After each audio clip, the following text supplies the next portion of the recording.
The Exit heated massage chair here. Let's go ahead and get this thing out and get her set up, and then we'll talk about all the nice features it has.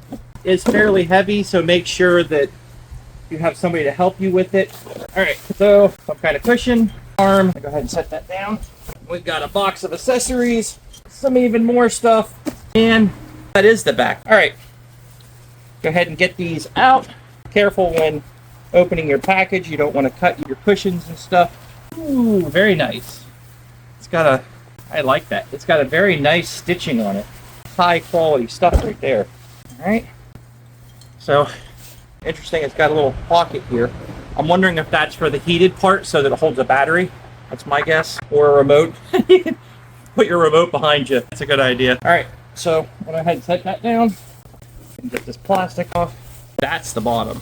I'm just going to go ahead and tear it off because it seems kind of... All right.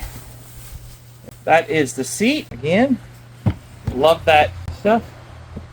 And it looks like we have... Nice. The recliner. Some kind of seat cushion that pops out underneath here. This is for your feet, I guess. Oh, it folds up that way. Neat. And then it slides underneath whenever you're not using it. For those midday naps. All right, so let's go look through some boxes here. All right, looks like we got some wheels. We have the star for the bottom of the wheel holders, the legs. I call it a star, but that's what it looks like. All right, looks like our back support bar. That would be our cable for our heating. We've got lots of wheels. We've got some shrouds that go over top of the base. Make that look pretty. And here is the piston for the base. Looks like they have their screws and stuff nicely labeled and packaged, so we'll be able to use that. Looks like we will be using an M1, I don't know, it doesn't say what size, but it is a hex tool. All right, these are going to be the legs. Very nice construction. They're welded, very heavy duty. So let's go ahead and get those out. All right, legs are all out. I have legs, back support, piston, wheels, leg star, and this should be an arm. Take that out. Ooh, I like the arm has the same type of fabric as the rest of it. Very nice. Oh, that is heavy. Wow, not expecting that.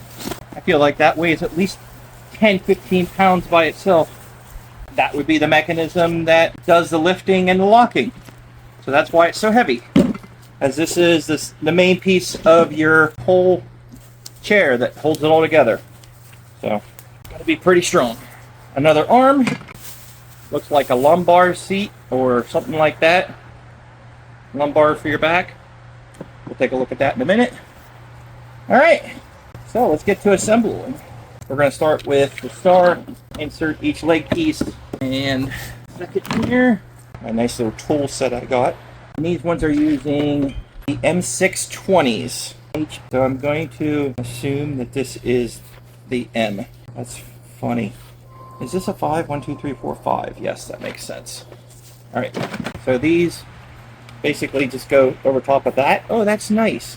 There's a rubber piece on the outside that helps with vibrations and stuff like that. I'm just going to go ahead and start screwing some of these in. Super simple construction here. I love how everything lines up the way it's supposed to so far. All right, so that's on. Number 2, put the wheels on. These are just like any other kind of wheel that you normally get on one of these. Looks like they do have some plastic pieces on the top, which I normally don't see. And they seem like a pretty heavy-duty wheel. Snap those in, and they're going in fairly easily, but you can definitely tell they have some friction to them. And that right there is all 5 of them together. That. Next piece is this guy. He goes in there like that. This goes over top like that. That goes like that. So that can raise and lower to make it look good. And then next part is the seat. Sure, we got to put the mechanism on the bottom. As this says front, so you want to make sure that that fits exactly where that's supposed to go. And it says that this is an E, D, and O, so I'm pretty sure I should be able to find an O on here, and I do. So I'll go ahead and put the O's in. All 4 of those are in. Put those in. Really good. Next, 5, put the seat on the wheels. I'm going to do this upside down and then flip it over like such. Now I'm going to lift up. This right here has a little piece with some Velcro. I'm going to go ahead and affix this like such. Yep. And this piece goes down in behind the back of it. And this is the letter K. Go ahead and get the letter K's in here. That one. Go ahead and do the diagonal one. Just want to make sure that's really on there. You don't want the back coming off your chair. All right. Next piece is to put it on. It's got a nice little spot to put your back piece right in, so you don't even really need to hold it. And she goes. Now, this comes the ability to get one screw in while it's trying to fall down. There you go. I got one in. That's all I need to get her started. All right. So I got one screw in there like that.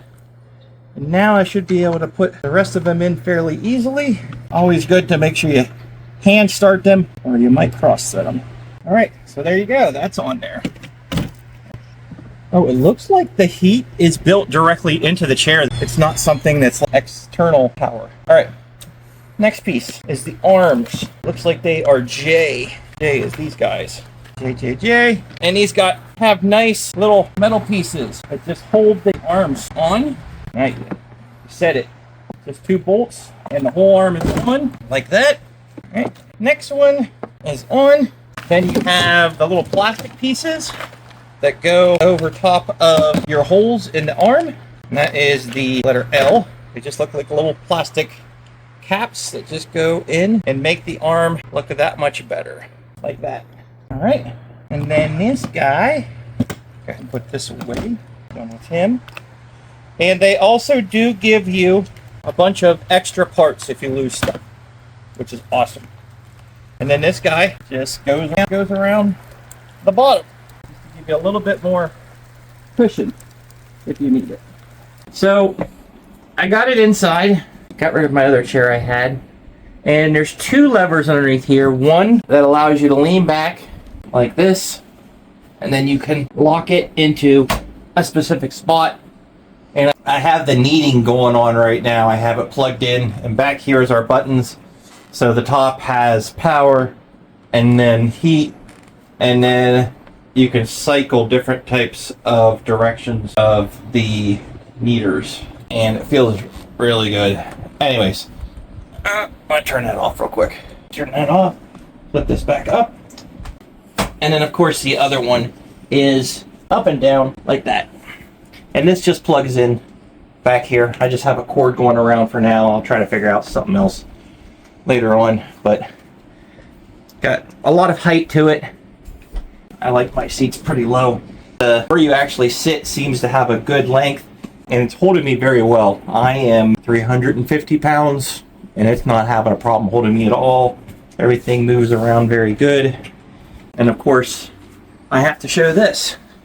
So you pull this out, flip this up, and then you can lay this back like that a little bit, and then you can just relax and put your feet out like that. Now you can also lay it back a lot further, but I'm not going to do that right now because I have limited room right now. But then you just fold that back up, slide that back under, and readjust your seat the way you like it. And this thing here does give you some lumbar support, so you can adjust that wherever you like it. So that's pretty cool. And it does have heating up on the top, so go ahead and turn that on if you want some heating on your back. Good. All right, so if you're looking for a really robust chair that can hold up to 500 pounds, and if you're really tall, this might be a perfect option for you because, like I said, it can get really tall compared to where it's at now, but this is where I like it, which is actually right at the base. So there you go. And I really do like the cloth on this. Usually my chairs have that pleather stuff on it, but it's got a really nice soft cloth on it, and that's going to be nice. So check it out.